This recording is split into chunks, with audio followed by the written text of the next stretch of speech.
قرابتنا. في شغله ثانيه بالنسبه للمعتقلين، في عالم اختفى. كيف؟ انا هلا عم بحكي باسم واحد من حاره بستان ريحه اسمه حسن حجيكو. دخل هو ماشي عن بيت اخته على مشروع صليبه هون، اكل رصاصه من مخرب بمناره. راح مشفى الاسد حسن حجيكو، راح مشفى الاسد، ضل يوم ثاني يوم نزلوا من مشفى الاسد ليصوروه. اهله قالوا بدنا ننزل معك، قال لا ما تنزلوا.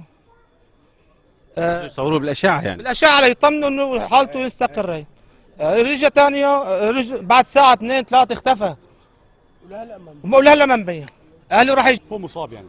طيب شو تحليلك ليش صار هيك؟ انا صار فوضى. صار في فوضى في فوضى، في فساد بالموضوع. نحن الرئيس الله يخلي لنا اياه يعني عم يكافح الفساد. مضبوط الحكي، قالها الوزاره لانه فعلا فاسده على عيني وراسي، بس ان شاء الله تعالى نحن بنتمنى انه شو يصير يعني للاحسن.